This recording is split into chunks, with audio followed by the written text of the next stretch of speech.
I'd like to call to order the Board of Education planning session, September the 18th, 2019. Roll call, please. Mr. Abbott, Yes, present. Mr. Bratton, Present. Mr. Johnson, Present. Mr. Mellis, Yes. Ms. Parker.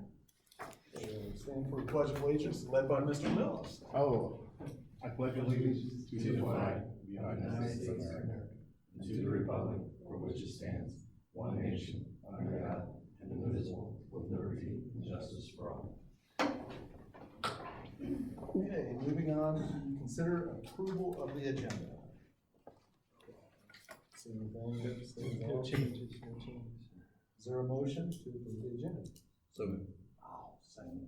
Motion made by Mr. Johnson, second by Mr. Bratton. Roll call, please. Mr. Johnson, yes. Mr. Bratton, Yes. Mr. Mellis, Yes. Ms. Parker, Yes. and Mr. Abbott. Yes. Moving on to the planning session. Mr. Holland. Calendar, our calendar adoption process is outlined per board policy, state statute, but also our negotiated agreement. Our teachers union is involved in that process, and we give them key dates, important dates. They kind of work with the BCEA, propose some dates in a calendar, and then they internally hold a vote and then come back to the board with a proposal. So this is the one that the BCEA president brought to me. We had some discussion. I want to point out the process here is that this is a hearing. Obviously, anybody is welcome to comment on it. At that point, it has to be posted for at least 30 days, and then the board can act to either approve or not approve of it. It has to be posted for public comment. But some things that the teachers really like that we kind of wanted to keep in place moving forward, at least for the short term, meaning the 2020-21 school calendar. The teachers really like having 2 professional development days kind of front-loaded. So we have that new, but that's usually on a Friday, and then we come back on a Monday. This would propose Monday the 17th as a teacher PD day. And that's kind of where we do our breakfast, our BCEA. We give them an opportunity to meet. We hold staff meetings, the district convocation.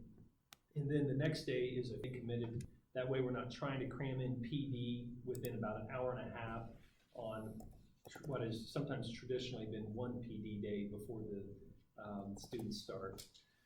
Classrooms, the school year, our staff did not feel overwhelmed or rushed. Our administrators felt prepared as well. So we would have the first day for students on August the 20th. That's the issue we were getting into was we were bringing staff back on what would have turned into extremely worked back in. We have to have 2 comp days for teachers that attend, all the staff that attend parent-teacher conferences. That is in the negotiated agreement as well. Teacher's contract is 185 days, so you can see down at the very bottom of the calendar, if you add up the 176 student days, 3 work days, 4 PD days, 2 comp days, that adds up to 185. And we've been consistently around 176 or 177 days for the last several years because we also need those kind of mid-year professional development opportunities to plan and align our curriculum, to look at different trainings for different programs and that the state mandates. So really it gives us a decent winter break. There's nothing too unusual about this. There's a spring professional development day in March. You have your spring break right there around Easter time, with Good Friday, Thursday and Friday. And then graduation would be May 23rd. The one thing that is unique about the starting later would bump you into June. Again, this has been shared with all the teachers. This is the option they came back with. So I guess this really constitutes our hearing. And at this point, we can take input from the board. If there's changes that need to be made, I can take it back to BCEA and start that process over. So, Mr. we went from, on the Fairfield County Fair Days, we went from 3 to 2, now back to 3. Mm-hmm. Is anything taken off the calendar? No, or added, or it's just an additional off day? Which I like, don't get me wrong. Yeah, it's just an additional off day. Okay. You can see by the way the calendar worked out, we were still able to get we don't have a ton of freedom in terms of the 3 work days and the 2 comp days are already built in there. So that's your 5 days that are already built in. And then we have some flexibility with how many professional development days do we choose to put in there. But with the 2 being early on, before school starts, to not feel so rushed, and then that countywide, we're starting our 5th year of that countywide professional development. It's been the feedback has been very positive. So we have that in September. And then if we don't have another PD day, our next PD day as a staff is until the following August. You see, a lot of don't have any days off for the fair now. Some have a whole week. It really depends on the number of participating in the different events there. But working into 3 days still allowed us to go, to get out before Memorial Day. We're going on Monday, Tuesday, Wednesday, Thursday with a teacher work day on a Friday in the last week of school. Traditionally, when you come back after Memorial Day, you don't go to school on Monday. Right. So that's where we're able to still squeeze that in there. This looks pretty much close to exactly the same, except we started on August 22nd. Yeah. We just added that one day to Yeah. the fair. Everything looks pretty similar to last year. If we follow the exact, 3 days after Memorial Day and going for Yeah. 2 days in August and then a 5-day week and then Labor Day, we would have started August 27th. That is really late into August, Right. getting a little bit Right. later than what most people want.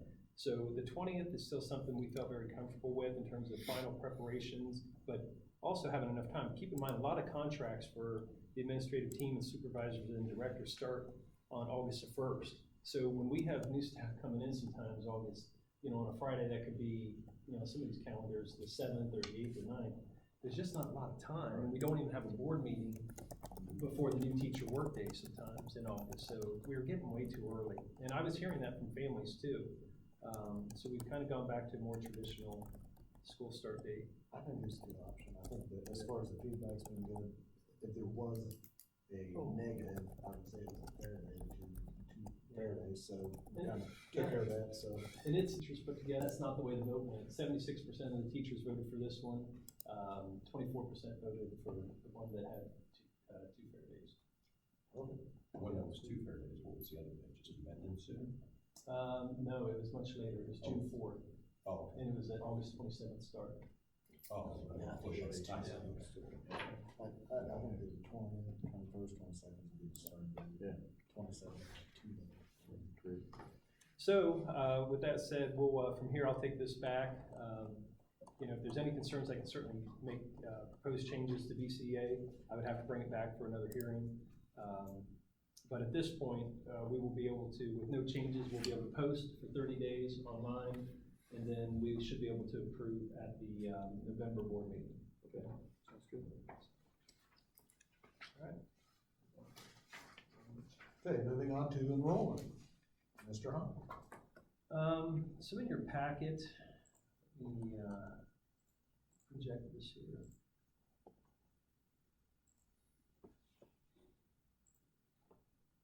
Which page it is? Yeah, you can kind of see it on page 8 of the packet, where our current enrollment stands. This was updated from our last board meeting because, we're still, today we just got 3 kids that enrolled in 5th grade, 7th grade, and 8th grade, and they're not on this spreadsheet. But we also just had a few withdrawals since the last board meeting as well. So, August, September, things are still trying to settle. But some things I wanted to point out, the reason I really wanted to have this planning session tonight is to just keep all of you informed. Obviously, consider and any recommendations that you have, any direction you want to provide. But you can see our enrollment right here on this first column, 169, 173, 158, 152, 175, 171, 181, 186, 150, 175, and 164. I think K to 10 is what you really want to pay attention to. We lose so many students.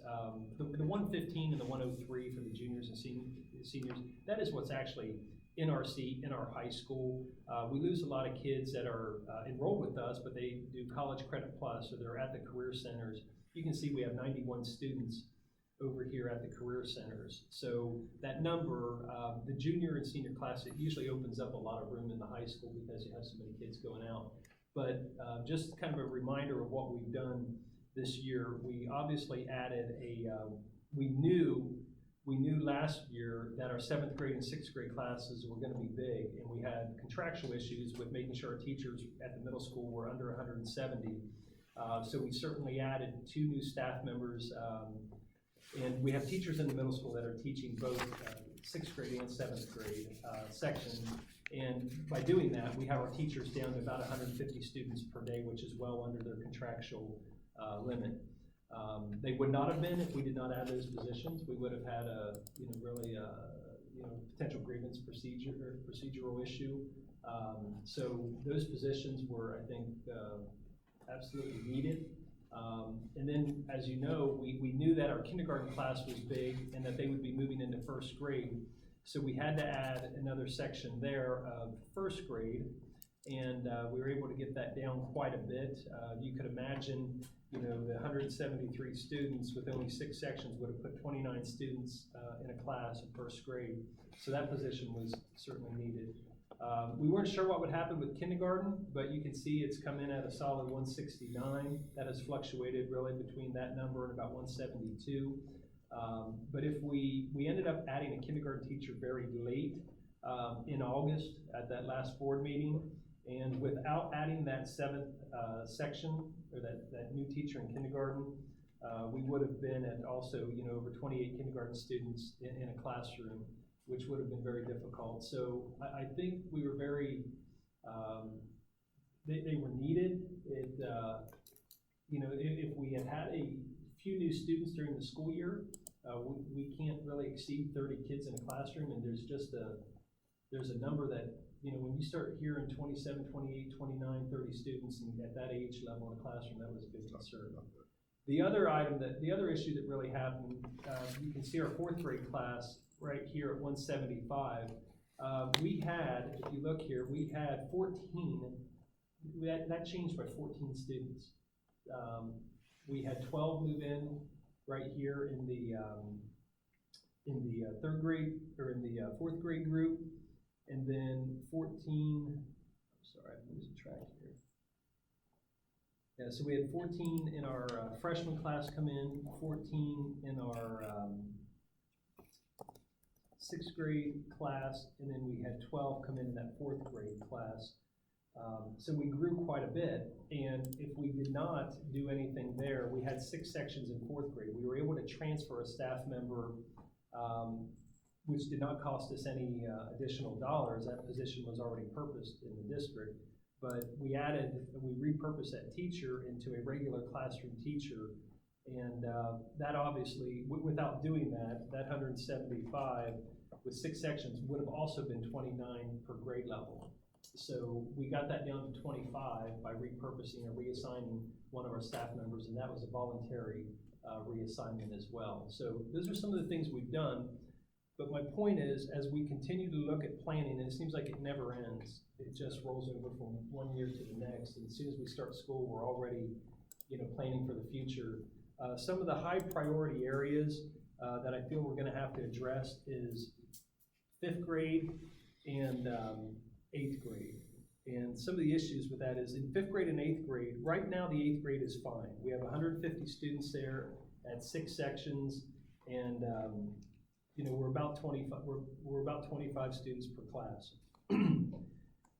Next year, though, you can see what's going to happen. You can see that we're going to roll, if you add, let's say you add 4 or 5 students per grade, which is on average about what we're getting right now. At the middle school next year, we're going to potentially have about 190 students in 8th grade.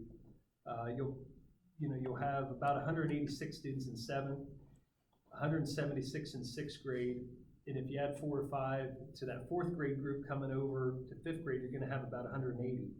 So our 5th grade has 6 sections currently, and at that number, we obviously that would put 30 students in a classroom in 5th grade. If 8th grade, if we don't make any changes and we leave it at 6 sections, we're looking at 31, almost 32 students per class in 8th grade. So I guess what I want the board to be aware of is, as we work through this year, we're really going to have to continue to look at the middle school in 5th grade and 8th grade. We're fine in 6th and 7th, but there's a potential to find a way to add additional sections, and that could be a lot of different things, and I can go over those in a minute. But the other grade that I'm concerned about is we can't really, if you look at second grade right now, it's sitting at 158. So that will move to third grade with a few new students. Okay, the intermediate school, I believe, even with 4 or 5 new students per grade level, I feel the intermediate school will be okay, and we're fine on classrooms based upon our current classroom assignments over there. What's going to happen though is next year's second grade class, you have 173 first graders moving to second grade.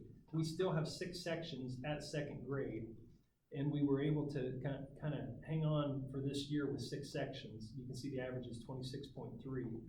But next year, you know, if you have 178 students at 6 sections, you're back up to 29.6 kids in a second grade classroom. So my main concerns, and when Travis and I talk, I think the priority areas are obviously how do we address 8th grade, 5th grade, and 2nd grade.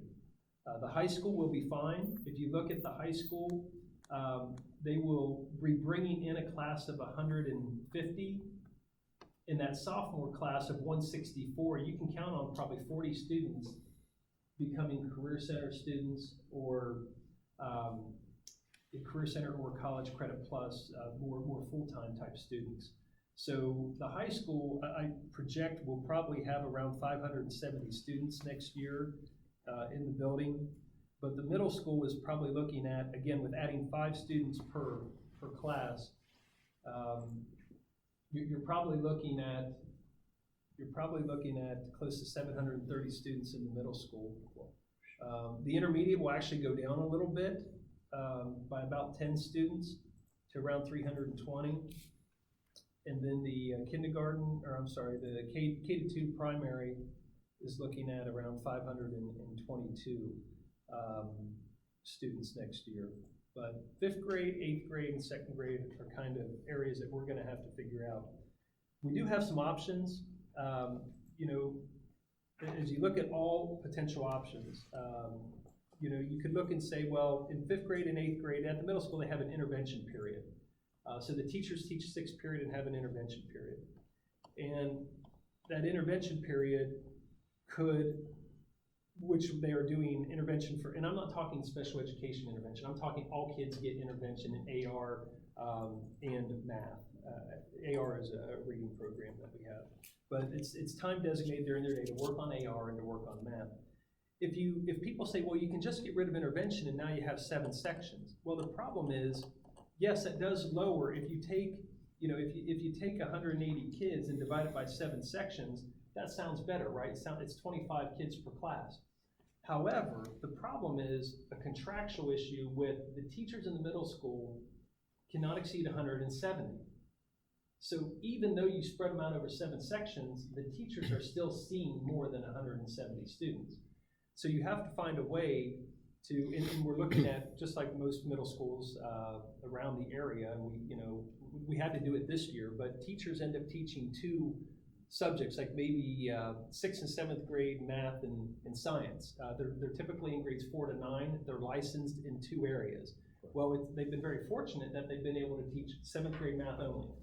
And those days have kind of come to an end, because when you can spread them out and move that 7th section with another teacher in the building that's licensed to teach that, you now have 7 sections, but the individual staff member is only teaching 6 of those, and you can get them under 170 students, okay? So that's not, when we say the elimination of an intervention period, that doesn't really solve it, okay? So just, if you hear that, or if they just teach the full day rather than have an intervention period, that doesn't really solve the issue. What do you think that would do, getting rid of an intervention, what do you think that would do to test scores? Well, I do believe that No effect, all students need support in math and reading, or they need to have that time for that independent reading. It's not something I would really want to do. It does lower the class sizes because you go from 6 sections to 7, but it doesn't get your teacher under 170 students. So honestly, one option is we're looking at it, and I'm working with Chad Young and Scott Matchett and Jamie Johnson, but we're looking at, is there a possibility to repurpose some of our teachers that are doing a half day over here at the middle school and a half day at the high school based upon what they're doing over here and their license type? Could they pick up 3 math periods over here, and it wouldn't change their high school assignment, but when they're over here, it would change their assignment. Possibly you have somebody that's licensed in 7 through 12 math, pick up some 7th and 8th grade math sections. Another affordable consideration is to look at potentially a high school part-time science teacher that's over there 4 periods, potentially picking up 3 periods, 3 periods over here. It adds cost, but not the cost of a full-time staff member. And you might be able to pick up some extra science sections, and then other people in our building, we've looked at their license types, they might be able to pick up more of the science or more of the social studies and language arts, for example. So I want you to know, we're just not saying, well, it's automatically gonna be 2 new teachers right there. We may be able to reassign and repurpose a couple people, but with license types, it may not work out. And even if you did repurpose them back to the middle school, it's not gonna take them over contractually for what they're going to high school, correct? Nope, it would not, and it would get everybody in compliance, or underneath that contractually agreed upon amount of students. At the 2nd grade, it doesn't make any, now, keep in mind, most teachers' license that we have are for elementary are pre-K to 3. So being able to necessarily transfer a 4th grade teacher next year into 2nd grade isn't always an option due to license types. Pulling a teacher from kindergarten or 1st grade and putting them in 2nd grade, now we're just gonna turn around and have the problem in that grade that we just transferred from. So, I do believe there is a possibility, if you look at next year's 4th grade, potentially would be about 157 students, right? Because we have 152 right now in 3rd grade. So let's say you had 5, maybe you got 157 students. At 7 sections, and that's not the 3rd grade reading guarantee, obviously, that's 4th grade. But keep in mind, in our 4th grade, we also have a gifted intervention specialist that pulls students out for reading, math, and specific academic areas. So even though sometimes the class sizes might look larger for reading, math, and some of these specific areas, they're pulled out, so the groups get smaller, even though you would have 6 sections. There is a possibility to look at, if we have a 4th grade teacher that resigns or takes a new opportunity or goes somewhere, maybe to not fill that position and repurpose that to 5th grade, which doesn't cost us additional dollars. It would probably end up saving us dollars, because most of the time you're gonna hire somebody with less experience than what was leading, since several of those teachers have been with us for 5 to 26 years, So just know that there is a potential to address 2nd grade with that 4th grade area, okay? I would not wanna do that. I would not wanna do that with a 3rd grade teacher.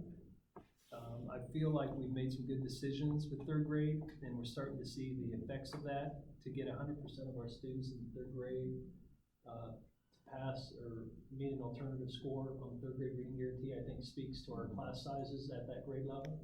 If you look at it right now, and last year we really knocked it down to 23. So those are some of the concerns with personnel.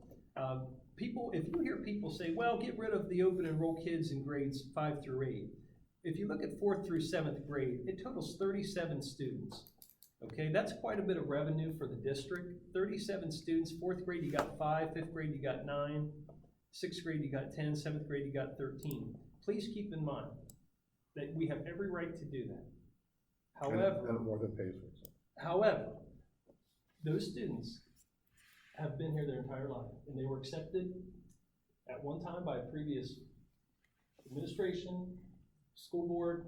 I do feel that we should do everything in our power to try to get those students through. If you look at the open enrollment numbers over the last few years, those are employees' children when you're talking about, when you're talking about 4, 1, 3, those are employees' children, okay? You can see the sharp decline, or the increase, 4, 1, 3, 5, 5, 9, and then it goes 10, 13, 13, 18, 14, okay? Those were, students were accepted years ago. This is all they've known. So we have every right to say we cannot accept you, you're gonna have to go to another district. But they are often children that have grown up here, participating academically in extracurriculars, clubs. They are friends with probably some of your children, your grandchildren. And the revenue that brings in, Travis might want to chime in here, besides on the finance section, but about $6,300 per open enrolled student. Those 37 students in grades 4 through 7, which will be 5 through 8, that's generating about $233,000 of revenue if you're using $6,300. Is that right, Travis? Yeah, the issue is growing 81 resident students like we did does nothing to increase our funding because we're in that cap. But I can guarantee you the 13 drop in an open enrollment is money that's taken right off the top at $6,300 a pop. So, but no, the K through 8 number, yeah, I agree with that. So keep in mind, eliminating those students does also not necessarily eliminate contractual class sizes in the middle school. If you take our current class sizes, let's say 186, and you subtract 13, that still isn't under 170. So we still have the same problem, but we just lost a ton of revenue. So I guess my point is this: even if we had to add 2 positions for this school year, and if we end up having to increase 2 positions next year, the total cost for 4 new staff members is estimated at $57,000 each with if they're step 0, bachelor's degree, and they're taking family insurance, which is really unusual for a new hire. That amounts to about $228,000 of personnel costs. But the open enrollment generated $233,000. And if we have the classroom space, if we have a couple classrooms available, I guess this is an opportunity for the board to kind of look at that and say, okay, open enrollment's bringing in $233,000. The four new positions, if we would even have to do 2 more positions, would cost us $228,000. Travis? Yeah, I agree. And not only that, but logistically, if you automatically remove open enrollment, it's not just that easy to just remove teaching staff for a multitude of reasons. I mean, you can imagine that process in and of itself. So, that's another barrier. So I was wondering, maybe I shouldn't ask it out loud, but I'll ask it anyway since I'm not going to tell the board that much longer. Anyway, knowing that we have a former board member who I believe has one of his children are they going to be able to continue in that? Or are all his children going here? Well, my goal is just not his child. Right. My goal is to get the children that we currently have. If we lose one, if they do decide to go back to their home district or somewhere else, I'm not adding another open enrolled kid in their place. If you look at this spreadsheet, you can see we are down another 13 students open enrollment this year. We're at 108. We're down 10% of our open enrollment. That's because our resident population continues to increase so much. But with that goes that revenue. But then if we get to a point where a grade is just so large, do you let that student continue here, or what do you do? If it's not requiring us to necessarily add a teacher, yes. And if you look at some of these numbers, I just want to get an idea of the parameters. Yeah, like per section, the open enrollment students per section, even at the lower levels. I mean, not even a student per class is open enrolled. They're taking up, half a seat. So that doesn't necessarily cause us to add a staff member. Okay. Where we can often accept open enrollment is in that junior class or the senior class. You'll see that the 8th grade class is at 150. We may be able to accept next spring. I may be able to accept, if we monitor it, maybe able to accept 5 or 10 kids in that class there to help with potential revenue. I'm not ready to say that with the 3rd grade or the current second grade, because what can happen in 1 year is you can get this many move-ins, 12 or 14 or 14, now you have a problem.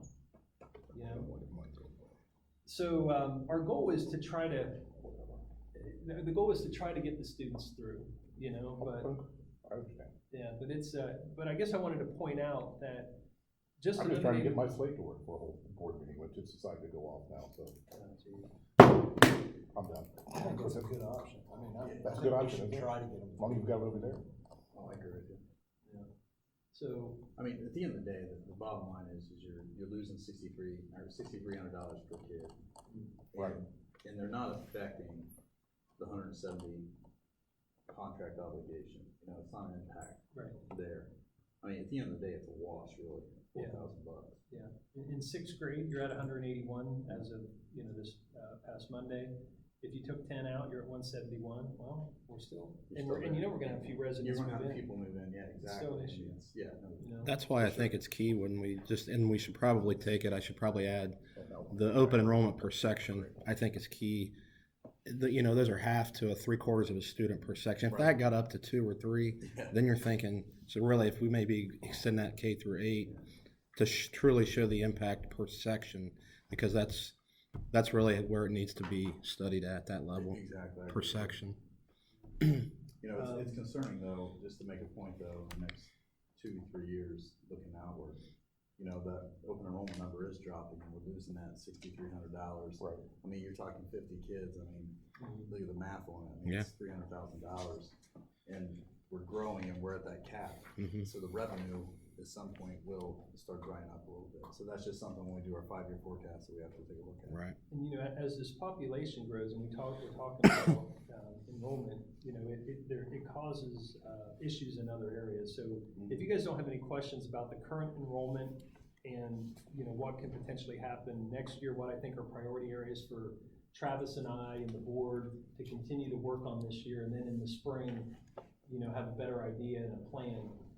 I just really wanted you all to be aware of what I need to be working on and what we need to be concerned about. But I think 8th grade, 5th grade, and 2nd grade are the areas, and if we can try to do it and obviously minimize the expense, that is our goal. But at the end of the day, we want to do what's best for students and our community, our taxpayers. So, okay. Any questions about enrollment?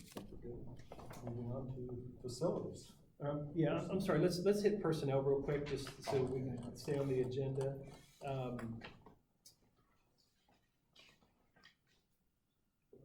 Oh, no, Joe, you're right, I'm sorry, I've covered that, yeah, let's go on to facilities. I was just checking my notes. I'll accept the apology. Sorry. With facilities, so with these classrooms, as you know, things are going well on the new project, the elementary school. That will help us tremendously. It will free up 7 classrooms in this building. We have 8 regular education classrooms for each grade level in K to 5 in the new building, plus multiple art rooms, large gymnasium that can be divided into 2, large cafeteria that can feed 2 grade levels at a time, over 420 some students. So that will be nice, but the problem is next year, we're still where we are with the current buildings. My concern with that is finding space. At the middle school, we may have to ask, some teachers to share classrooms, and that is something that, some teachers have had to do if they've worked in other districts. For a year here at the middle school, we may have to ask teachers to share, because some of these classrooms, like, one classroom is used only 2nd period for 5th grade music, and then the teacher goes back to the intermediate school. Well, that teacher may not be able to have just a classroom set up just for music by herself over here, because it's not being used 8 other periods a day. Mr. Bartholomew comes over from the high school, and he's here 3 periods in the afternoon. Well, he has his own classroom, nobody else is in it. So it sits empty part of the day. People like that may have to share if we have to add 2 teachers to this building. The other thing that we have to consider is if we have to add 2nd grade, and keep in mind, we got really creative, last winter we had a discussion, but we got really creative. We have a guidance counselor and a title reading teacher and an ELL teacher all working out of the same modular classroom right now. We have 3 adults working with kids in 1 classroom, okay, at the primary school. We have 2 preschool classrooms at Liberty Union Elementary. Thank goodness they helped us out over there. Okay, we have another preschool classroom in Lithopolis at the intermediate school. We still have some students at Amanda Clear Creek preschools too. When I say Amanda Clear, they're ESC preschool classrooms, but the ESC classrooms that are serving Amanda students are also serving some Bloom Carroll students still, okay?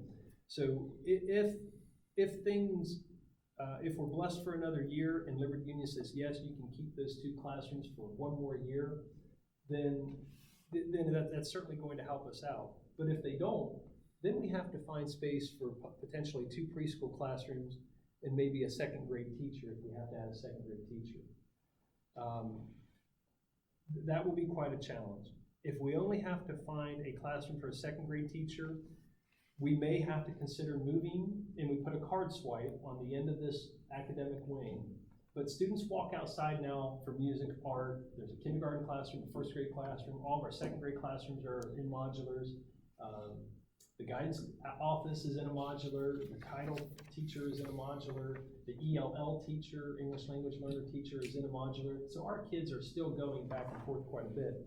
But our students may have to walk, like where they walk to the primary playground. Right at the end of that academic wing is a door with a card swipe. We may have to put music, which is only there from about 11:30 to 3:30 in the afternoon. They may have to hold 2nd grade music, maybe at the end of this hallway, if the middle school teachers can share, and they have to come across for primary school music, if that's all we have. If not, music might have to go to a cart, or art to a cart, where they go to the classrooms and teach those that special there to free up another modular classroom. If not, you're looking at possibly bringing in modular units for 1 year, for 9 months, which is pretty expensive for 1 year, very expensive. You're looking at 71 just, that was a 24-month lease. You're probably looking about around $40,000 for a 9-month lease. But if we have to have preschool classrooms too, then you're looking at a 3 or 4 unit modular, which is going to be very expensive for a year. So we just know that we continue to look, I'm working, just not me, I'm working with the administrative team, who's talking with their teachers. We helped solve a lot of issues last year by continuing to work together. We'll continue to do that this year. I hope we can get by without adding additional modulars for 9 months of school in the 2021 school year. But, you know, we may have to look at PI money that may have to be used for a modular lease, which you can lease them and install. But that's a 3 to 4 or 5 month process to have the plans done. They have to put a foundation in for them if they're going on grass. So there's some costs there. So, quick question, when will we find out as far as Liberty Union, I mean, when do they typically come around? It'll probably be this winter. Okay. But don't take this wrong, and it doesn't mean I'm almost scared to ask. I don't want to know the answer. I don't want to know, I don't want to say, well, we helped you this year, but we can't do it one more. I mean, Mike Johnson, their superintendent, and their board, they're outstanding people. They've helped the neighbor out. If they can help us out for 1 more year, we need it. But it's not next July, No, we'll have to have a good idea this winter and spring, because if not, Travis and I will have to work on getting quotes and giving you pricing, and as we plan capital expenditures and permanent improvement dollars for next allocation, some of that may have to go to modulars if that's what we have to do. Right. Which will impact other things we possibly need to fix, if, you know, those kinds of So things. you said 5 to 6 months to put a modular in with plans, so, I mean, you back up, I assume, from August. Well, I Right, made some so- phone calls Okay. to some places, and I have quotes from last year as we had this discussion last winter. But we could go early April and still get something installed by the start of school. Okay, that's what, Yeah. you start going back, you're a few months away from making those kind of decisions. Right. So, just know those are the concerns with classroom space. Again, at the intermediate school, we're gonna have less students. We're gonna be good to get through 1 more year and then get to this new elementary. But we may need a modular. We may need to share some classrooms. You may have to go to a cart for 9 months. And people are prepared for that. They know, they've been willing to accept that, the teachers, for 1 year, compared to the other options that we discussed last year, which would free up a couple classrooms, which we're not gonna talk about, unless you guys want to. I think everyone's on the same page, everyone's working together. Yeah. Okay, so that's a little bit about the facility concerns. Travis, do you have anything on that? Okay, moving on to finances. Mr. Bivens. Can I get on the Clever thing, Sean? What's that? The Clever. Just real quickly, as we've gotten through most of the budget correction bills, I think that it's time, we really start looking at, from where we are, from our perspective, not only in a statewide perspective. Is that your screen or my screen? I think it's both of I us. think we're both. Let me disconnect. Yeah. No, it's hard for you to give up that control, but, No, it's all you. from a perspective of where we are now, because it's a pretty certain funding level that we're on now for fiscal 20 as we move forward. So I just want the board to be aware of where we were, what changed, and what is potentially going to change as different bills make their way through the House and the Senate. This first slide, and again, I won't get too far down here in the weeds, I've just highlighted different areas. Page 11 of your electronic is, for as long as I can remember since I've been doing this, we've always been funded per pupil. Obviously, that amount varies. Last year it was $6,020. Due to our wealth, we only got about 34% of that, meaning we were only getting about $2,000 per formula ADM. And certainly there's a lot of add-ons, and I won't go through all that, but through transportation and special ed and gifted, we had a base calculated funding formula. Now, as we know, throughout the last couple of years, as we've talked about, ad nauseum, there was a cap. So this was our actual line 3 was what we received. So there was always this unfunded formula above the cap, and that's line 4 there. But at least we had some certainty here in line 5 in that we just kind of projected what was going to happen to the cap. It grew by 4.6% last year. We had projected 3% going forward. There's some other little things that the casino funding, some other things that are not part of the formula. But you get the idea. Line 6, we kind of had what we thought was some cost certainty with what our increases were going to be year over year because it was per pupil and what were we going to be capped at. What happened was, and this really came about kind of last minute, page 12 of your packet is now what the House Bill 166 changed, in that it basically took what you got for last year and says this is exactly what you're going to get again next year. The only difference is these additional budget aids that we're going to add to exactly what you got last year. And there's 2 components here. The easiest one is the growing district aid, which we get based upon our enrollment growth. That's totally unrestricted. It'll go right into our general fund and can be used to supplant or pay for general operating expenses. That's just a flat fee. Yes. Yeah, that's a flat amount right there. But again, if a district like Amanda or somebody else, they are not qualified for the growing district aid. But Travis, that is not the equivalent dollars that are actual enrollment increase. Exactly. So it still falls short. Right. Yeah. It turns out to about $20 a student. It's a very convoluted formula. It's based upon your average growth over the last 3 years, and then it's based on poverty. So we get 1/5 of the $100 per student that the legislator set forth. So it comes out to about $22 a student. You can see that. I'm sorry, 42, and that's how you get to the 88,000. Before I get to the wellness, I do want to skip ahead to, we're learning more and more about the wellness. This is an ODE's guideline. If you want to get more information, they do actually have a pretty informative section on the ODE website on the wellness. Initially, we thought this was just going to be added into our general fund state aid on the 5-year forecast, unrestricted. Of course, that's not the case. They are saying that they want it to be tracked in a different fund. Okay, so Fund 467, which the board will have to approve creating that fund probably in October, and then funds must be spent in one of these areas. Now, the biggest question before we got into any of this was, are we allowed to supplant existing expenditures? Because that's huge. I mean, if it's not, then we're just getting additional funding to create additional programs. And I'm not talking negative against any of these programs because, obviously they're all well needed. However, the ability to be able to supplant is key in this. However, when we talked about, and Sean and I have talked, and kind of some initial ideas about the elementary counselor we just added, maybe school resource officer, our nurses, some of the things that we thought we're now paying for out of general fund, we can pay for out of this fund, and maybe it's a wash. We move it out of the forecast and revenue. We also move it out of the forecast and expenses. Travis, if I could interrupt you just for the board real quick. Just remember that we felt that there was a need, the board felt that there was a need for a school resource officer. A year before, the funding was even made available. Now the state has allocated funding for these types of services, but we felt like we could no longer delay those types of services. We added an elementary counselor because of the social emotional needs there.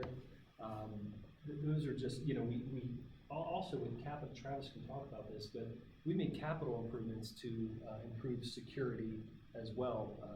We locked down put access control features on the second grade modular doors. We changed out the doors at the intermediate school, the middle school and high school. Those are now programmed. When the bells ring, they unlock so kids can move back and forth between the building. When the bell rings again, they then lock down. So we have spent money on things like SROs, elementary counselors for mental health, and then access door controls. So Travis is learning that some of these dollars can be spent to supplant things that we've already assumed in our general expenses. It does worry me a little bit with how this is listed. I mean, do any of the things that we've been talking about fit perfectly into any one of these line items? I don't think so. Not only that, but ODE is requiring us to partner with one of these entities. I'm sure our ESC will help us out, but again, this is another hoop to jump through in terms of how kind of a square peg round hole syndrome of how are we going to fit these existing programs, which are very well needed and have been very well received. How do we fit those in both 1 and 2 in terms of this line item and in terms of partnering with one of these groups? The third thing is, I've seen this before, is from a political perspective, they want it tracked in a separate fund. They want schools to submit plans so they can tout, here's how much we gave, here's exactly what the schools used. What's the first thing to get cut when you go to another biennial budget? Well, it's not general fund support, but you've seen kind of and I don't want to get too negative here, and it may not get to that, but sometimes that shell game gets played and, the rug gets pulled out from under you. So bottom line, from the board's perspective, we'll more than likely create the fund, and then I believe you'll have to create the plan that we put together to then submit to ODE, and then we will have to submit a final plan to ODE once the funds have been spent.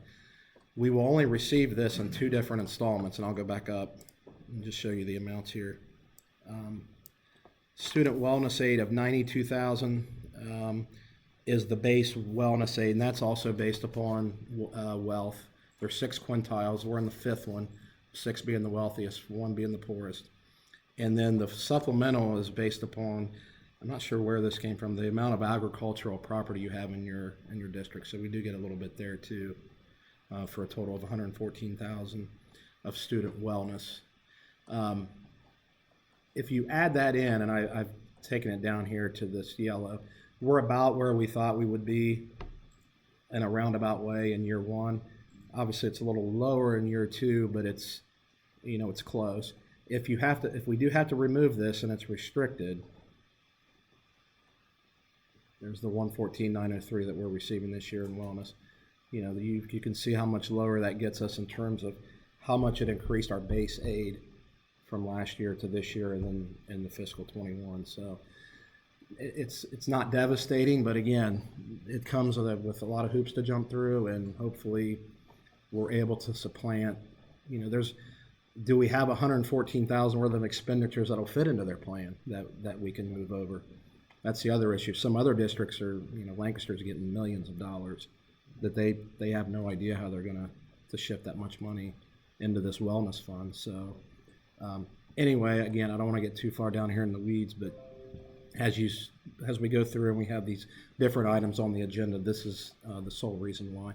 The last thing is House Bill 305.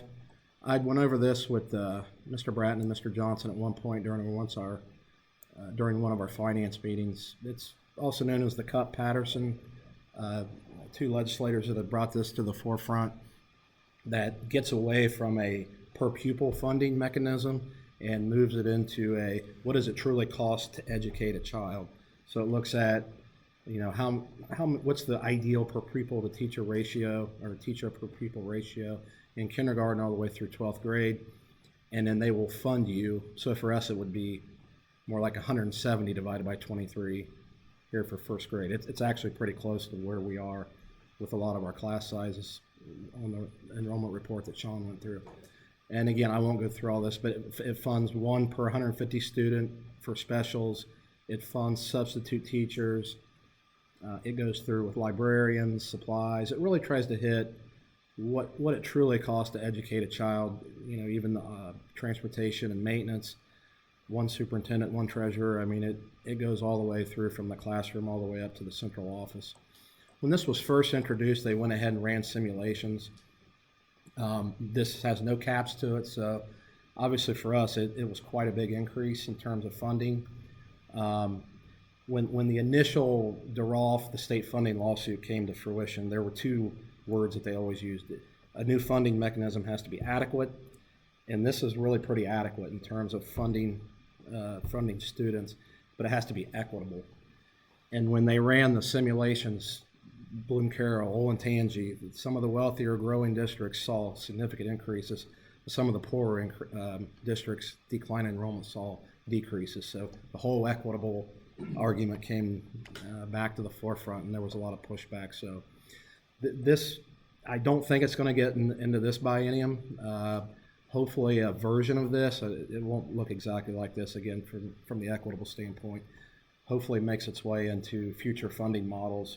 If you hear this 305 cut Patterson kicked around, this is the basis that it's formed upon, and certainly would benefit us. I've always said we don't need additional funding. We need to be funded based upon our enrollment, and you know that's really kind of gets down to the nuts and bolts of everything. So. Plus, you've got one person from each party, or cuts of Republican, or Patterson, Democrat.